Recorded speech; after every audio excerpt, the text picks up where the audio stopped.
The February wind howled through the pine-studded peaks of Montana's Bitterroot Mountains, driving snow in horizontal sheets across the wilderness.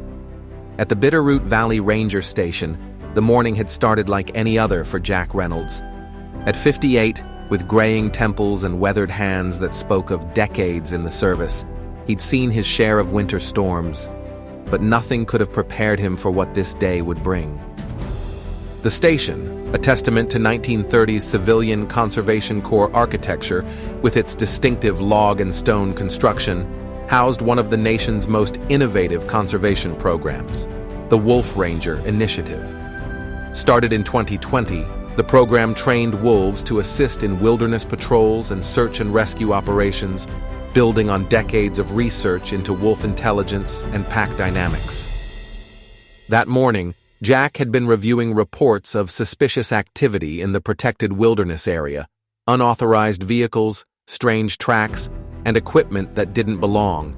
He'd dismissed Deputy Mark Collins's suggestion to wait for backup, trusting his 30 years of experience in these woods. It was a decision he would soon regret. The attack came swiftly. Two figures in dark winter gear emerged from the trees as Jack investigated an unusual sight deep in the wilderness. Before he could reach his radio, a blow to the head sent him sprawling. When he regained consciousness, he found himself chained to a massive ponderosa pine, his equipment gone, blood freezing on his temple. As consciousness faded in and out, memories drifted through Jack's mind. His late wife Sarah's smile, their shared dream of protecting these wild places, the day he'd first met Shadow, the magnificent alpha wolf with battle scars and intelligent eyes that seemed to hold centuries of wilderness wisdom. Shadow led the elite wolf team assigned to the station's northern sector. His past was marked by tragedy. His original handler, David Martinez, had been killed in a poacher's trap 3 years earlier. Since then, Shadow had maintained a wary distance from humans, working with them, but never forming close bonds.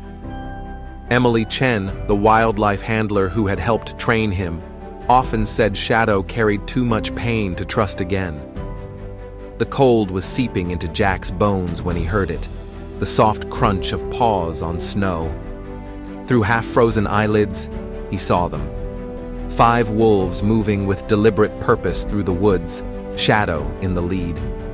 The alpha's scarred face turned toward Jack, yellow eyes assessing the situation with an almost human intelligence.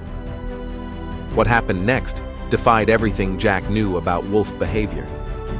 Instead of passing by, the pack moved in with military precision. Shadow began digging at the frozen ground around the chains, while 2 others pressed against Jack's sides, sharing their warmth. Another wolf, a younger female named Luna, raised her head and released a series of distinctive howls, the distress signal they'd been trained to use, but rarely needed to employ.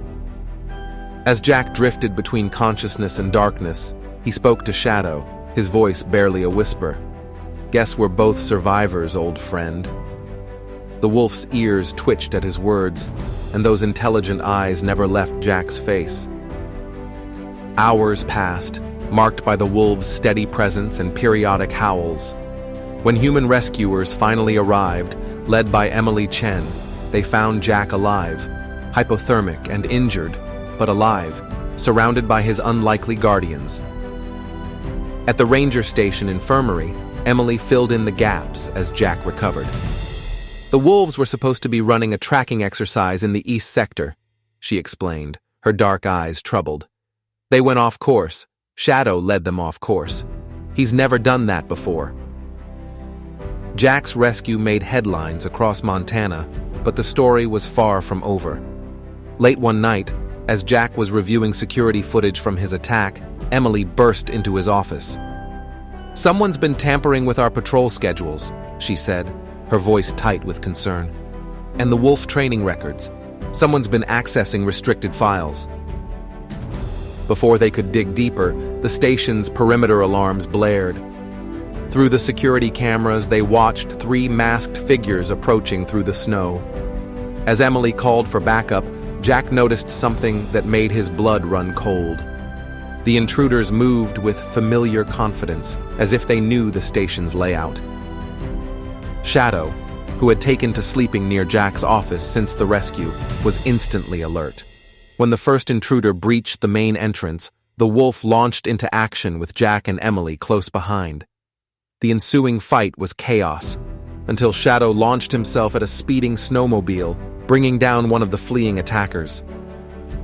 The captured man's identity shook the station to its core. Officer Pete Wilson, one of Sheriff Carter's trusted deputies. Under questioning, Wilson revealed a conspiracy that went straight to the top. Sheriff Carter and Deputy Collins were involved in a scheme to sell protected land to private developers, using their positions to facilitate illegal surveys and sales. The final confrontation came at Collins's hunting cabin, where he'd fled after his involvement was exposed. As state police surrounded the property, Collins emerged with a high-powered rifle.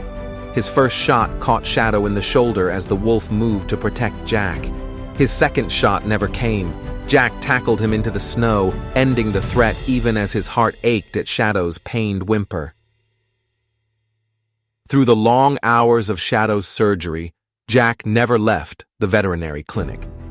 Emily brought him coffee and updates from the investigation. Carter and Collins had been working with a development consortium for months, their conspiracy extending to several other counties. The wolf program had been an unexpected obstacle. The trained wolves were too good at detecting and reporting unauthorized activity in the wilderness. Shadow's recovery was slow but steady. The incident changed him, or perhaps revealed something that had been there all along. The wolf, who had lost trust in humans after his handler's death, found something in Jack that resonated with his own experience: resilience, loyalty, and the capacity to care despite past wounds.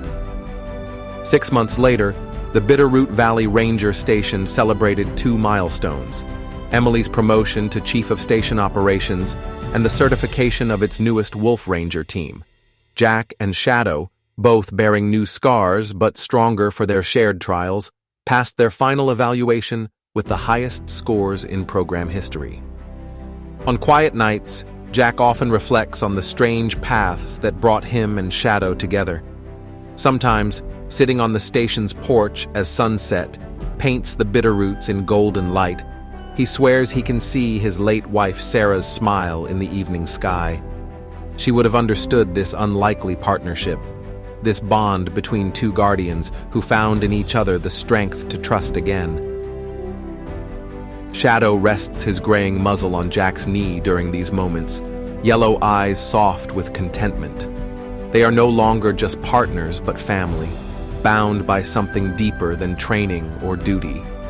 In their scars, they carry memories of betrayal and loss, but in their hearts, they hold the truth that saved them both. Sometimes the wildest part of wilderness is its capacity to heal.